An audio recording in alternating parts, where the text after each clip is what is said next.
Let's go on to story number 5, reported by DMarge.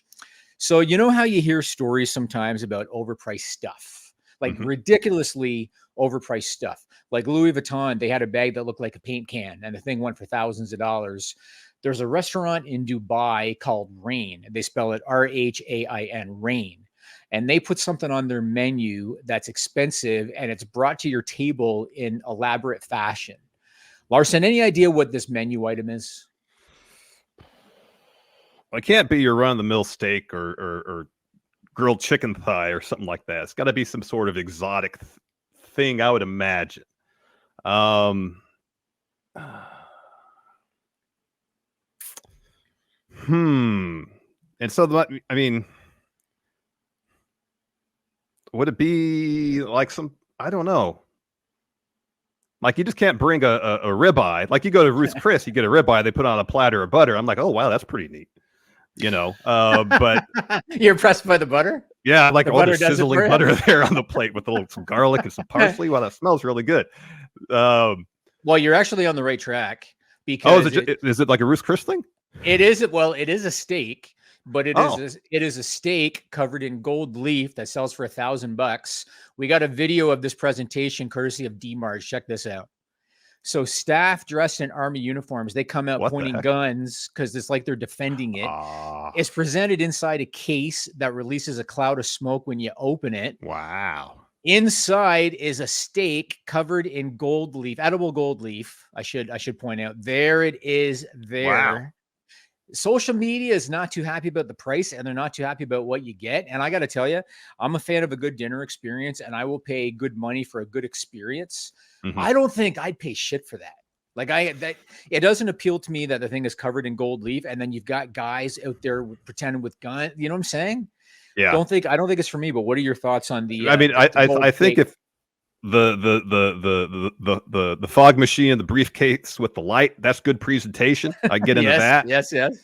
Like the gold on the steak doesn't seem appetizing, but I'm like, No. okay, wow, gold on a steak, that's cool. That's a new experience. Uh-huh. It's the guys with the guns that ruin it for me. When I'm sitting there at a meal and I want a quiet meal, maybe with my wife, maybe with my family, and I order a steak and they say, oh, there's like an elaborate presentation. I'm thinking, all right, cool. I'll get the Ruth's Chris experience. Awesome.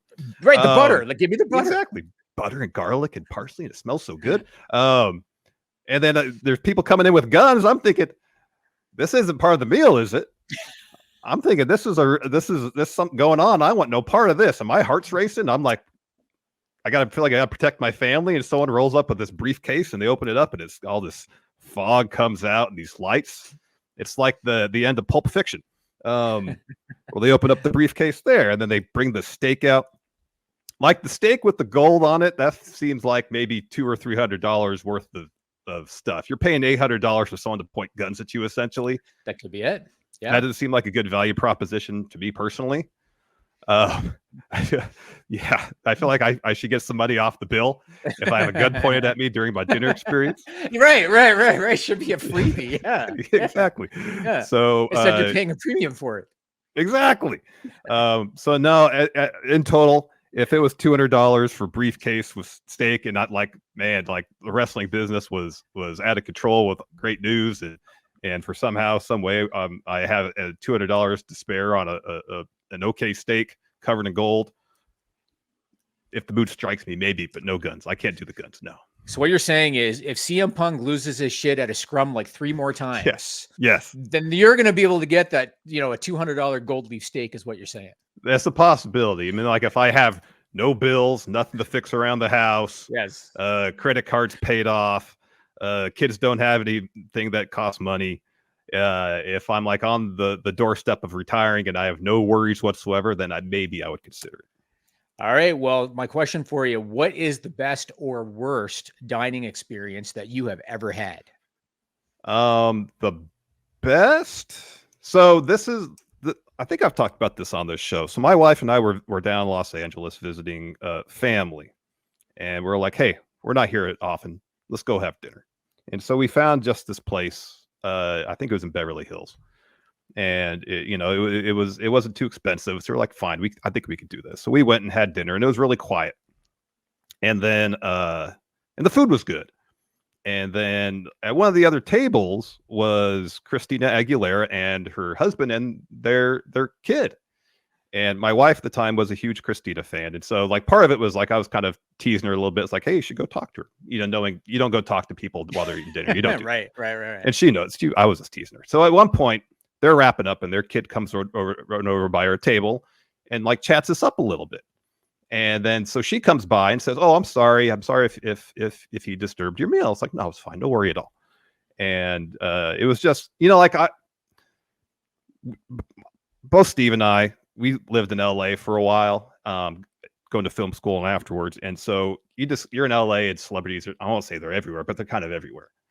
And so you don't get as starstruck by stuff very often seeing celebrities, but just having someone come up to you and having a very human interaction. Right.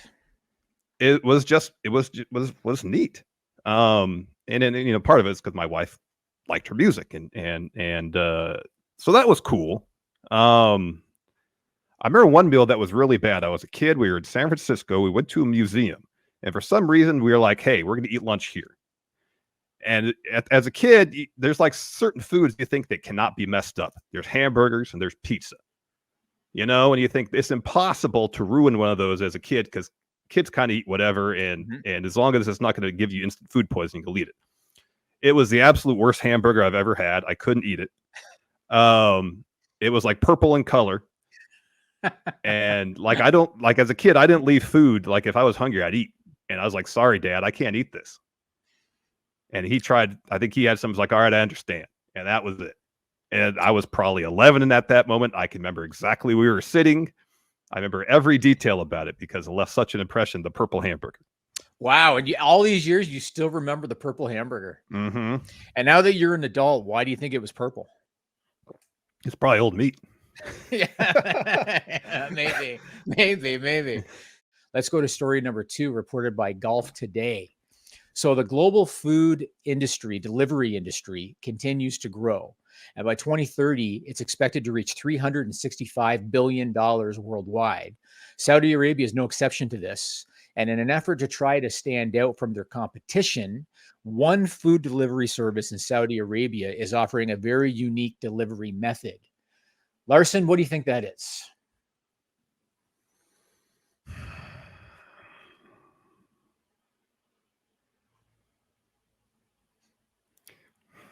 Like drones doesn't sound like it's wild enough. So,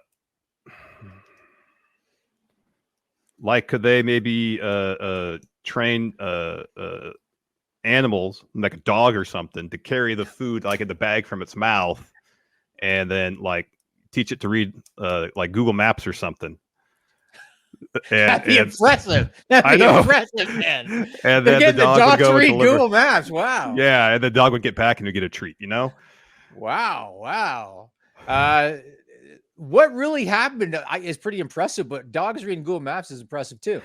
So the delivery man uses a jetpack to fly food to high-rise balconies. What? And we have a clip courtesy of Tech Skipper. Go ahead, Joel. Look at this. Holy shit, that's amazing.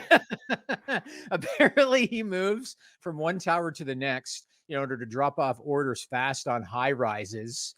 There he is, dropping it right there. I hope they tip the guy well. What do you think? Oh, yeah. Yeah, they better tip. That better be like at least 50% of the purchase price. At least 50%. That's insane. I never would have expected jetpacks to deliver food. Wow.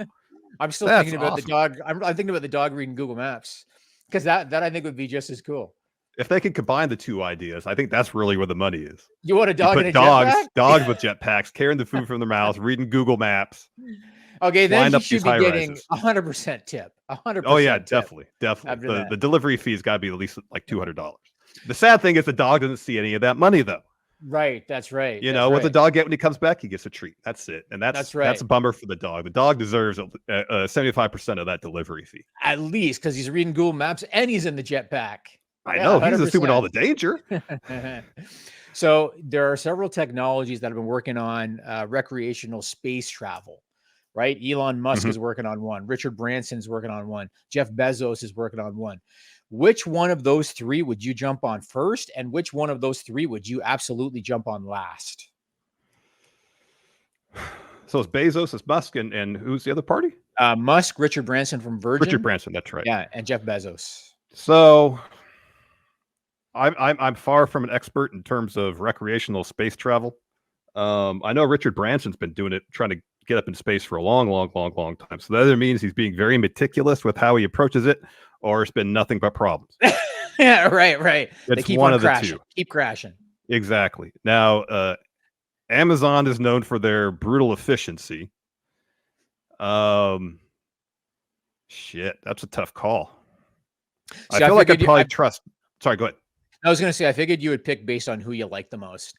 You know, it's like, Branson seems like a good dude. I'll give him a shot, kind of thing. Yeah, that's or like you just said, Branson's been working on it for 13 years and he hasn't gone anywhere, so they got a shit show happening. That could be, or it's like it's everything is all right. We're going to iterate just endlessly. We're going to get an inch higher up into the toposphere or whatever each time, and then it's safe. All right, we'll go an inch higher that next time and next time. Maybe there's being very meticulous and very careful, which I can appreciate because that's kind of my personality too. So I would trust. I mean, Richard Branson's been pretty successful in like his variety of business ventures. I think so. He's got an airline, and they've got the mobile business. There was the record label for a while. Yeah. I mean, I don't know if I necessarily trust any of them 100%, but I guess, maybe Richard Branson first, and then maybe Bezos, and then Musk is probably last. Yeah. Got the back end. Yeah. Interesting.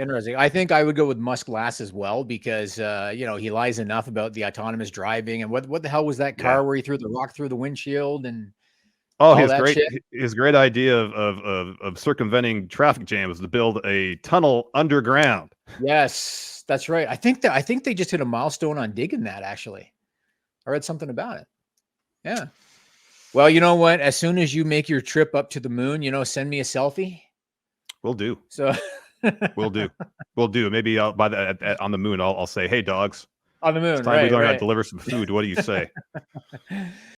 If you want to see all our videos about real news stories that are funny, stupid, or weird, click the subscribe button below. Otherwise, we'll start posting spoilers about your favorite new movies.